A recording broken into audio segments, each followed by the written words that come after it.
What is up, everybody? It is Jay here, and today, for the 4th day of video every day in July, I'm going to be talking about gatekeeping.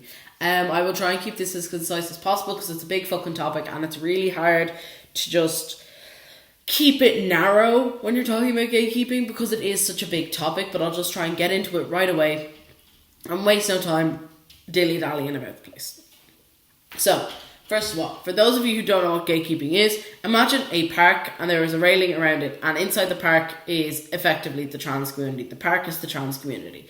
And there is one gate into this park, and there's a person at the gate, and they are the gatekeeper. This is where the word comes from, gatekeeping. You walk up to the park and you are trans, and you say to the guy at the gate, "Hey, I'm trans, can I come in?" And the guy at the gate is like, "Nah, son, you can't come in because you're not trans enough, or you're not trans, or you're not the right kind of trans person, or whatever." And so, like, you know you're trans. You are trans. But this asshole doesn't think you're trans, and now you can't get into the trans community, even though it's where you belong. So, as you can see, this is an issue. Gatekeeping in the trans community is interesting because I feel like the most common type of gatekeeping that people see is gatekeeping around a gender dysphoria or gender identity disorder diagnosis. So in order, in a lot of countries, to gain access to hormone treatment, surgery, to gain access to legal gender recognition and stuff like that, you need to be diagnosed with gender dysphoria or gender identity disorder, which is basically transness as a mental illness. I do firmly believe that being trans is not a mental illness. I do think that when it comes to dysphoria can cause mental illness from how severe it is, but that being trans and dysphoria in and of themselves are not mental illnesses. As a result of this gender dysphoria gatekeeping, it can be very hard for people to access the healthcare and the legal protection that they need, because it can be hard to get yourself recognised as a trans person. Reasons this could be an issue is, part of the problem is that a lot of mental health professionals who are in a position to diagnose you will have very strict ideas about what is and isn't a trans person, what is and isn't okay for a trans person to do, and very strict ideas on how a trans person has to act.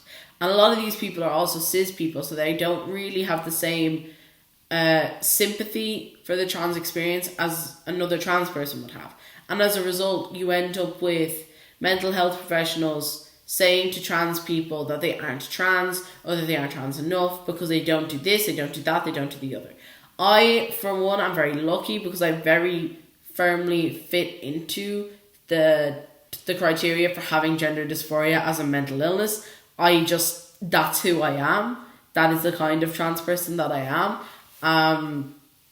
But a lot of people don't, and it's very common to not, and that's a big fucking problem. I recently heard of someone who had gone to a therapist, and the therapist was like, I can't diagnose you as having gender dysphoria because you don't have gender dysphoria, but you are trans. What kind of fucking statement is that? This person literally came to us on TTSG saying, I have dysphoria, but my therapist says I don't, and won't write me a letter recommending me for top surgery or hormones or anything because they don't believe that I have dysphoria, but they think I'm trans. And I was like, that's fucking ridiculous. And that's the problem. It can be hard to find mental health care professionals that are good and accepting and positive when it comes to the trans community. And the whole gender dysphoria diagnosis thing is a big issue. But that's not the only form of gatekeeping that trans people experience, and that's really shit. You can also experience gatekeeping around what type of dysphoria you experience. And this tends to occur more so between trans people than between trans people and a professional. There would definitely be a lot of trans people of the opinion that you don't need dysphoria to be trans, that you need dysphoria to be trans. Apologies. There would also be trans people of the opinion that you need a specific type of dysphoria to be trans, so that you need really severe genital dysphoria to be trans. I don't believe with either of those opinions. I think that you don't necessarily need dysphoria to be trans, and the fact that we define trans identity by sadness and by discomfort with your body is oftentimes setting us up for failure and setting us up to feel worse about ourselves, but that if we accept that like you can have dysphoria, but you can also have gender euphoria, then you can really like process it all better, and you can take better care of yourself and view yourself in a more positive light. I think that trans people shouldn't think that just because they're trans they get to decide who is and isn't trans. And even if you have your doubts about whether somebody is trans or not, like you might think it's a cis person taking the piss, that doesn't mean that you get to be a dick. That doesn't mean that you get to invalidate that person. And I really don't understand why anyone thinks that kind of thing is okay. Last but not least, in terms of the gatekeeping triad, I guess, I would say that gender presentation gatekeeping exists as well, and that's a problem. For example, when I was at the TGEU conference, a friend of mine was told that they didn't look trans, and like, in essence, they were told that they didn't look trans because they weren't presenting masculinely enough, and that's such bullshit. Like, where are you pulling this from? Who said that somebody is assigned female at birth and identifies as trans has to be super masculine? Again, I just happen to fit into the criteria that wouldn't get gatekeeped because I am very masculine and I do have dysphoria and I do fit very cleanly into the diagnosis of gender dysphoria.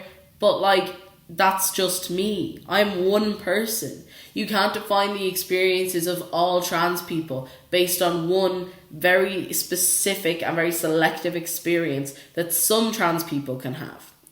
My biggest issue with gatekeeping is that it prevents people from getting access to stuff that they should be able to access. In essence, top surgery is a cosmetic surgery because it affects how you look. But for a lot of people, it is a big positive influence on their mental health and on their physical health, because otherwise you will be binding more than likely a lot of the time, and that will be very harmful for your ribs and for your breathing. So like, if a cis person was to go to get some kind of cosmetic surgery, it wouldn't be nearly as much of a rigmarole. It wouldn't be nearly as much of a hassle. You wouldn't need to be like evaluated to get a cosmetic surgery, because people recognize that surgery on your body that is affecting how you look is something that is up to you to decide to do. But when a trans person does it, suddenly it's a big deal. And like, there's this general distrust when it comes to gatekeeping around trans people being able to do what they want. Like, there's a big distrust of trans people to be able to just identify themselves as who they are. There's a distrust of trans people to be able to make decisions for themselves and identify their needs. Before I had a gender dysphoria diagnosis, I knew I was trans. I knew I wanted to go on T. I knew I wanted top surgery, and I knew I wanted a hysterectomy.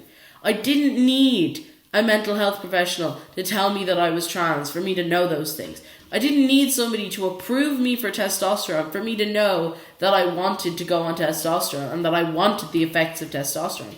I didn't need someone to write me a referral letter for top surgery because I knew that I wanted to get top surgery. I don't need somebody else to validate what I already know about myself, because if it was a cis person, my feelings about myself would not need to be validated. You don't send cis young people to mental health care professionals to validate their gender identity, so why are you doing it to trans people? It's not fair. It displays massive distrust for trans people, and it also portrays trans people as like just people that don't know what's going on and that they're confused and that they need somebody else's help to do what they want to do in their life. And this has become so ranty, but I just feel really strongly about it. To anyone who happens to be a mental health care professional who watches this video, I doubt there's any of you, considering I only have like 350 subscribers. But if anyone who's watching this is a mental health care professional, please learn more about the trans community. Be aware of the fact that there is no one specific trans experience, and be open to trans people and be open to their opinions and their views and how they feel. To any cis people in general watching this, again, don't try and police a trans person's identity. Be open to what they have to say, to what they have feelings about. Be open to their opinions. Be open to who they are. to other trans people who think that you need dysphoria or that you need a specific type of dysphoria to be trans, cop onto yourself. If somebody else said that you had to do certain things to be trans, that you had to be able to do a fucking backflip to be trans, you wouldn't be fucking happy. So please cop onto yourself. Be aware of the harm that you are doing to both other trans people and to yourself, because you are harming the trans community. And just cop on. To everyone, be open to trans people, to other trans people, to the way they present themselves, to how they feel about themselves, and to what they want to do with their lives. Thank you for watching. If you like this video, please click the like button down here. The subscribe button is over here. Comment box is open down below. Feel free to express your opinion on this topic. Try and be respectful of everybody else. Thank you for watching, and I'll see you next time. Bye.